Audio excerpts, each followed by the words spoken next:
Hi! Magandang araw mga kababayan. Ito po muli si Ka Eric, no?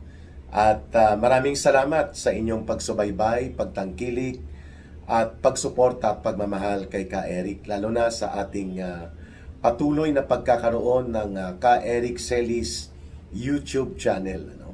At mas maganda para mag-upload na lang ako ng mga videos kung wala namang malaking mga pagtitipon para mas makapokus po si Ka Eric sa iba pang mga gagawin, i-promote at i-share nyo na lang po ang ating videos. Okay? Sa lahat po ng nagpapakulay, nagpapalipad, at sumusuporta kay Ka Eric, nakikita ko po at nababasa yon at binibigyan ko po ng pasasalamat ang inyong mga pagtulong at pagtitiwala. Please, don't forget to share, like, and promote ang ating mga videos na nagbibigay po ng pag-aangat sa kamalayan at pag-unawa ng ating mga kababayan. Sa araw na ito po, ay susundan natin itong mahalagang development na posibleng ipaaresto na si Saldico. Isa ito sa controversial at central figure sa pandarambong at iskandalusong trilyon pesos na mga nawala na pondo sa kaban ng bayan. Bata-bata po ito ni Romualdez at ni Marcos bago ito tumakas sa Estados Unidos. We have received information na by Monday ngayon o kaya bukas ay ikakansila na ang travel authority ni Saldico. At kapag kinansila po ang kanyang travel authority na in-issue ng Kongreso ng si Martin Romualdez pa ang Speaker of the House, ay magiging AWOL siya, absent without official leave. At kapag hindi po siya bumalik in a certain period of time, like for example, isang buwan, 30 days, ay pwede po siyang tanggalin sa roster ng mga aktibong miyembro ng House of Representatives, no? Kagaya ng nangyari po kay Congressman Arnie Teves. Tinanggal po siya sa pagiging kongresista by way of the Ethics Committee complaint, including itong pagiging absent without official leave niya.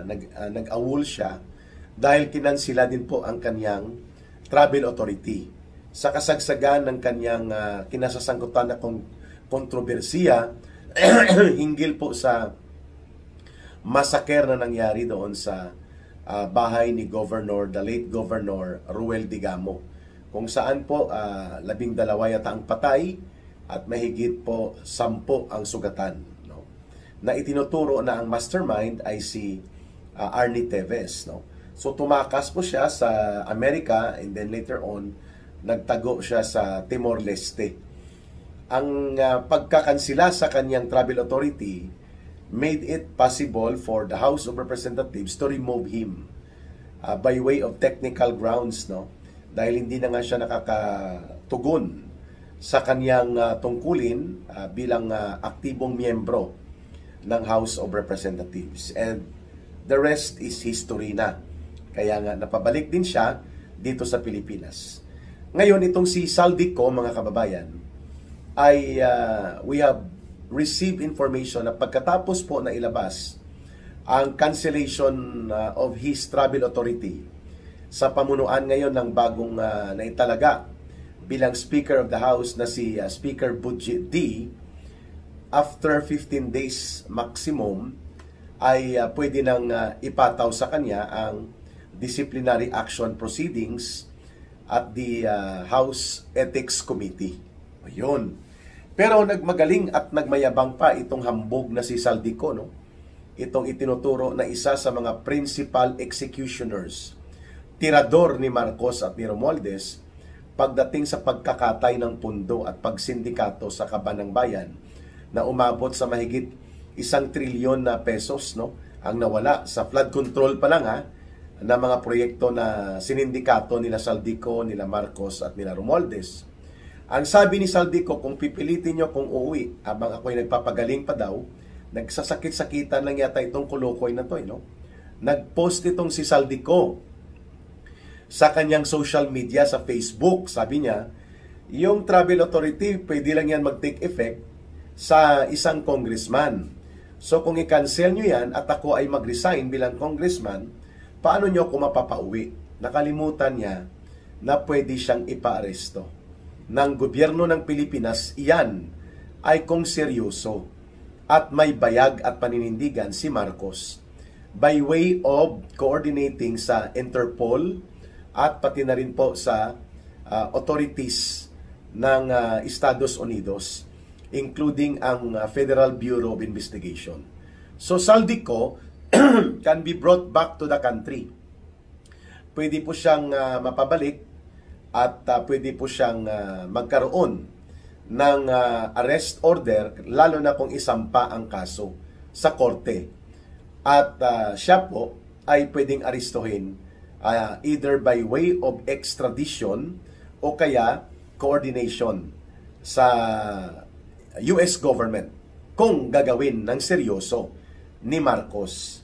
So itong pagmamayabang at paghahambog ni Saldico, ito po ay ginagawa niya dahil alam niyang walang bayag at walang paninindigan si Marcos at si Romualdez, na hindi nila kayang gawin ang sapilitan na dalhin sa hustisya at katarungan itong kagaya ng mga itinuturong sangkot na kriminal sa pandarambong sa Kabanang Bayan, itong hambog at kulukoy na si Saldico. Ibig sabihin po, hindi gagawin ni Saldico yan kung may pagkatakot siya na kayang gawin at panindigan ni Marcos at nila Romualdez ang kanilang sinasabi.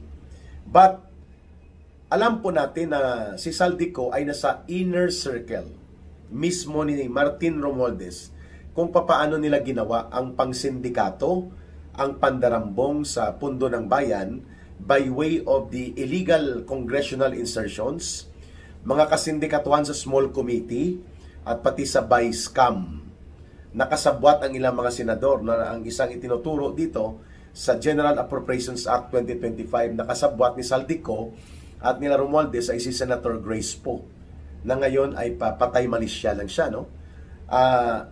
Malinaw na may pinanghahawakan po si Saldico na mabigat na mga revelations na pwedeng magdiin at talagang ilantad at ilahad niya ang malawak na involvement ni Marcos, ni Romualdez, at ng mga kasabwat niya mga kongresista at iba pang mga senador na alam niya na kinabang sa kanilang ginawang krimen at sindikato ng pandarambong at pagnanakaw sa Kabanang Bayan.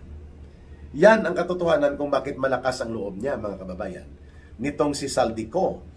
Siguro, kung isisiwalat niya, paano niya hinati-hati, no, ang mga pundo, like for example, itong revelation sa kanya ni Congressman Toby Chanco that Saldico became the overlord. Siya po ang nagkukumpas, nagtatakda kung paano niya imaniobra ang 13 billion pesos na illegal insertions. Walang nagawa po ang mga kongresista na sasabihin ni Saldico, naglagay ako dyan ng 800 million, akin yan, bibigyan na lang kita ng share mo sa SOP. Pero ako magpapatupad yan.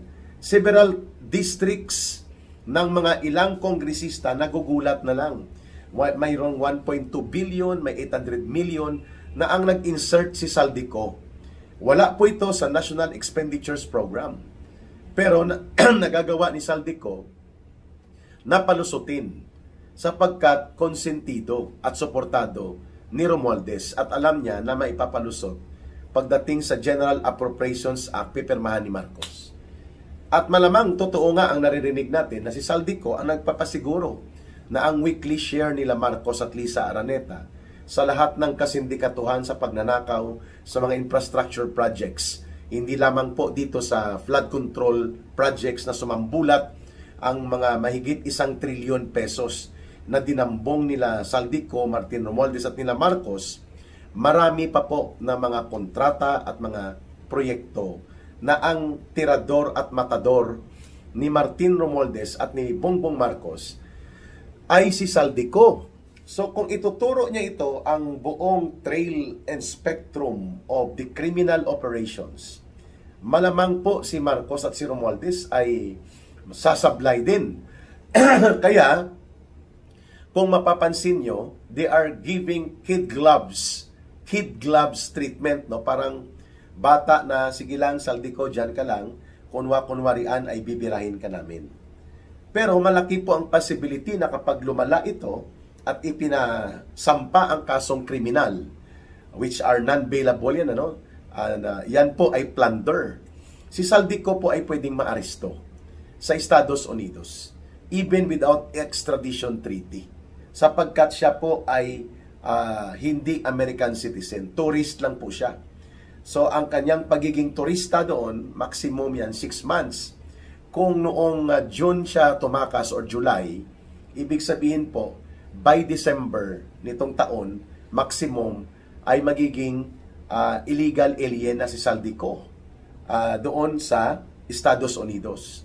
Madali na po ang pagkuha sa kanya, even without filing of cases immediately. Pero napakalabo naman na sa loob ng 6 na buwan, hindi pa makapagsampa ng kaso itong gobyerno ni Marcos, kasama sa pagsasampa sa kaso laban kay Romualdez, kina Dong Gonzales, kina Dalipi na to, maraming involved na mga tauhan ni Romualdez at bata-bata din ni Marcos, no? So hindi totoo na hindi siya pwedeng arestuhin. Saldico can be arrested. So ang mangyayari niyan, posibleng tumakas ito sa lugar na wala tayong extradition treaty at doon siya magtatago. Kaya nga may mga properties daw ito sila sa Spain, sa Soto Grande, kasama si Marcos at si Romualdez. Baka ikanta, ituga ni Saldico yon, ano? May kalalagyan dyan si Marcos. Kaya kung si Saldico po ay ipitin ng tunutudo ni Marcos at ni Romualdez, marami siyang itutuga. Magkano, ano-ano ang mga ibinigay na mga share ni Saldico sa mga kagaya ni Marcos at Romualdez at sa mga kasabwat nila.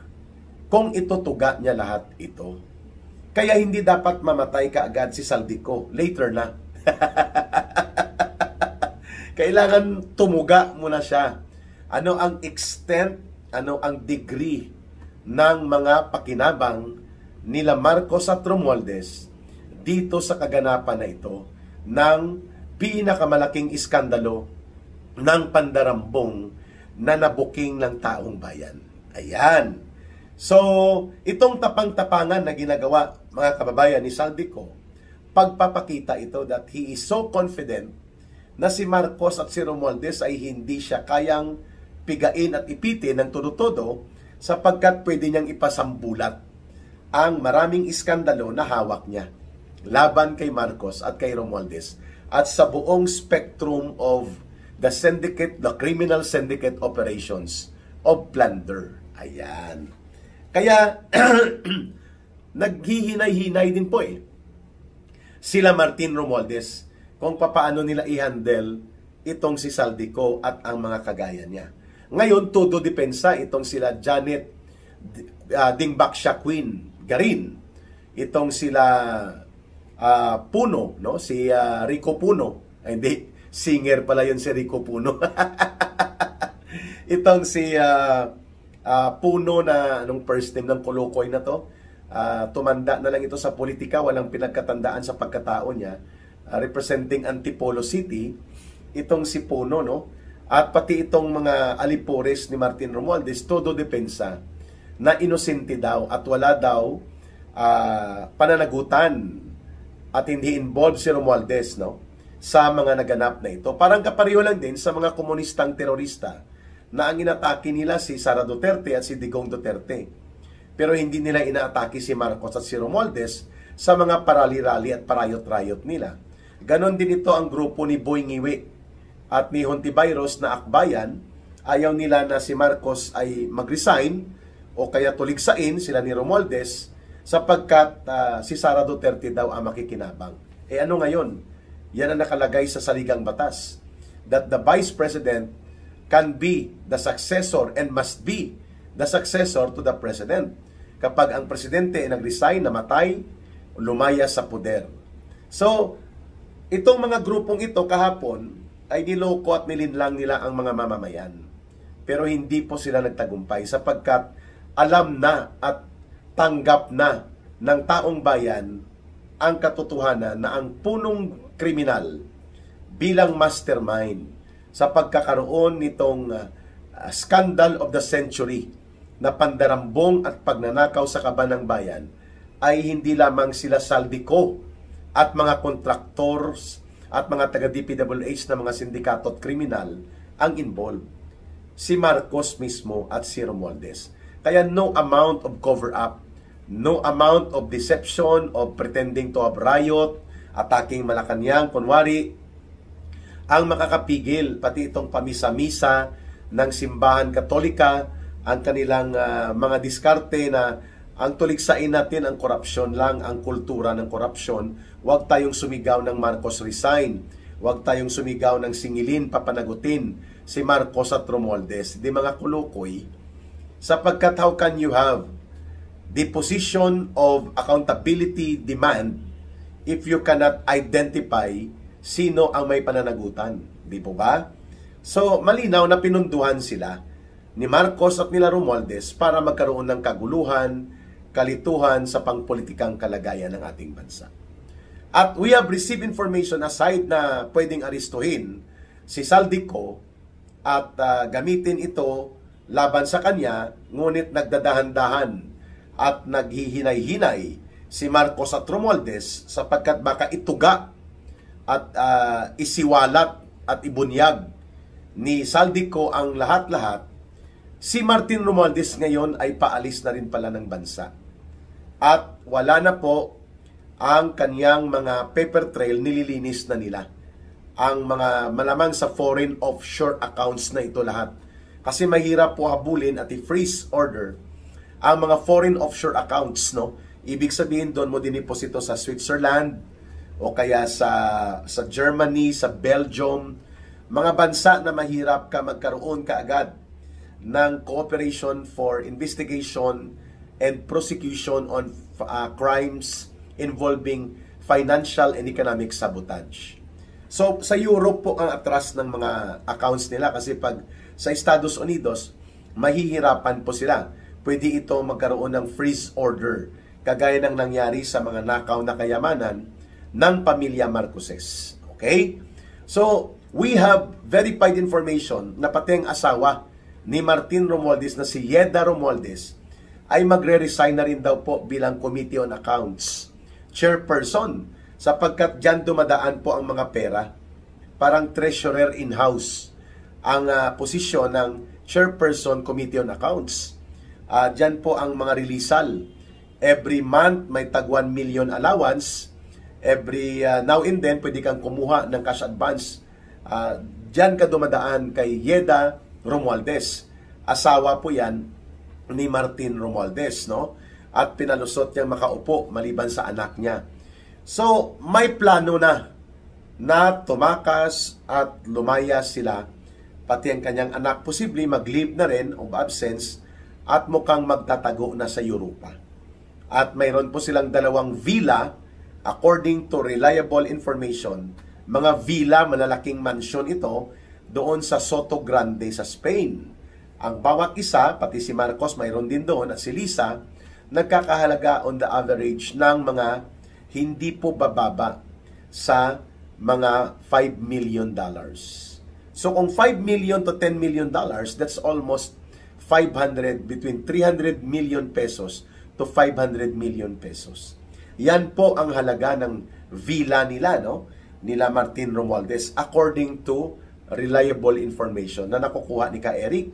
So ang pagtakas na ito nila Martin Romualdez ng asawa niya na si Yeda at ng kanilang anak din na nasa party list pa ay pagpapakita ito na talagang gusto nilang iwasan ang kanilang kriminal na pananagutan sa pagkakaroon nitong pagsambulat ng iskandalo ng pandarambong at korupsyon na walang ibang nagmaniobra at nagmastermind nito. Si Martin Romualdez at si Marcos at ang kanilang berdugo at executioner sa katayan ng pondo at mga iligal na pagmaniobra sa loob ng budget, itong kagaya nila Saldico, nila Dong Gonzales, na ngayon ay nagtatago na rin mga kababayan. Kaya hindi natin makukuha ang hustisya at ang pananagutan at pagpaparusa at pagbawi ng mga ninakaw nila na kayamanan nila Saldico, Dong Gonzales, Martin Romualdez at nila Marcos hanggang nandyan pa si Marcos sa poder. Sapagkat gagamitin niya ang kanyang pundo, kapangyarihan at kayamanan at puwersa pati po ang Armed Forces of the Philippines at Philippine National Police para pagtakpan ang kanyang criminal trails of the real involvement as a mastermind and orchestrator sa pagbabalik ng Pandarambong. Walang iba kundi si Marcos. Hanggat nasa poder at kapangyarihan sila, ay hindi po natin maipapatupad ang pag-file ng kaso at pagpaparusa sa kanila, pagpapakulong, at pati na po ang pagbawi ng mga ninakaw nilang kayamanan. We cannot start the initiation of justice and the initiation of reforms upang maging matino at maayos ang ating gobyerno at mawala ang mga sakim, gahaman at ganid ng mga magnanakaw sa Kongreso, sa buong gobyerno, pababa po ang mga sindikato ng mga kontraktor na ito. Baliwala po ang lahat ng ito ng ating paghihirap sa mga rally at mga paninindigan na ito kung hindi po tayo magtatagumpay na mapapalayas sa poder at kapangyarihan bilang presidente itong si Marcos. Pero ang maganda po sa nangyayari ngayon, hindi na mapipigilan at mababawi pa ni Marcos ang katotohanan na alam at tanggap ng tao ngayon ang katotohanan na ang punong arkitekto at ang may sentral na pananagutan sa krimen ng Pandarambong at pagnanakaw, itong kagaya ng mahigit 1 trilyon pesos na mga dinambong at ninakaw sa pundo ng bayan, dyan po sa mga flood control projects and many more will be exposed in the days to come. Tanggap na po at alam ng taong bayan na si Marcos ang dapat singilin at sila Romualdez. And then the rest, mga tauhan lang nila ito. Hahabulin natin sila. At matter of time, itong mga pagkukunwa-kunwari ang rally na ginagawa ng mga komunistang terorista, ng mga hilaw na komunista ni Ontiveros, itong mga sumbi ni Laila de Lima, at ang simbahan katolika at mga grupong nalilito at naililigaw nila na huwag sumigaw at manindigan upang singilin ang kriminal na pananagutan ni Marcos at Romualdez. Matter of time lang po yan. Lalamunin sila ng taong bayan. At kapag dumagsa po ang galit ng mga mamamayan at hindi na mapipigilan yan, I believe the Armed Forces of the Philippines, no matter how several times, General Bronner, the Chief of Staff of the Armed Forces of the Philippines, and even si Gibo Teodoro, ang Secretary of National Defense, si Boy Malta, kasi may passport ito ng at citizenship ng Malta, bansang Malta, upang tumakas din siya kapag nagkagulo ang Pilipinas. Itong si Gibo Teodoro at si General Bronner, they cannot prevent the organization and leaders na matitino ng Armed Forces of the Philippines upang manawagan ng withdrawal of support from Marcos. Should there will be a time na ang antas at lawak ng pagkilos ng mga mamamayan sa mapayapang pamamaraan ngunit tuloy-tuloy na mananawagan sa pagpapalaya sa poder kay Marcos, hindi na po yan mapipigilan ni General Bronner at pati ni Gibo Teodoro at nila John Vic Rimulya, nila Boying Rimulya. They cannot prevent that anymore. Even itong mga binabayaran at inoorganisang rally ni Marcos para i-depensa at pagtakpan siya at iligaw at ilihis ang pagkilos ng mamamayan, all of this will amount to nothing when the people in due time, in the days to come, ay maninindigan upang singilin at pagbayarin po ang gobyerno ni Marcos. So, dapat po, kung gusto niya mag-survive at gusto niyang bawiin pa ang pagtitiwala ng mamamayan, gawin niya na ang pagpapaaresto kay Saldico. Gawin niya na rin ang pagpapaimbestiga at pagfile ng kaso sa kanila kasama si Martin Romualdez. At pati na rin po ang iba pang matataas na opisyal ng Kongreso noon, ngunit wala pong nakikitang doon papunta si Marcos. In fact, ang tagapagtabon-tabon niya ngayon si Tito Soto at si Ping Lacson.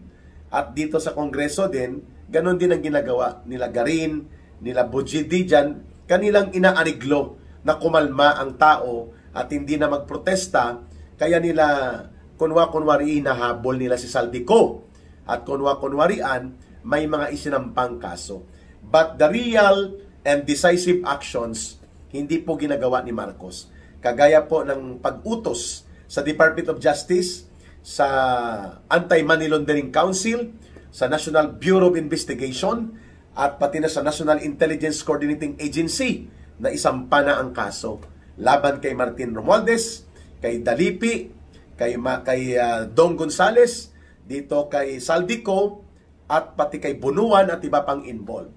Mga sapsap at mga butete lang po ang hinahabol ngayon nila Marcos, sapagkat babalik at babalik sa kanya ang pananagutan. Walang ibang mananagot nito kundi si Marcos. Ang panawagan ng taong bayan, palayasin si Marcos at palayasin si Romualdez, arestuhin sila Saldico kasama sila Marcos at Romualdez, at sila ay papanagutin sa kamay ng batas at hustisya ng mamamayan. Yan ang dapat gawin. Kaya magbabalik po si Ka Eric muli. Don't forget suportahan po natin at i-promote ang videos at channel na ito sapagkat kayo po ang magpapalaganap ng katotohanan. Maraming salamat sa inyong pagmamahal at pagtangkilit at pagsuporta sa Ka Eric Celis YouTube channel.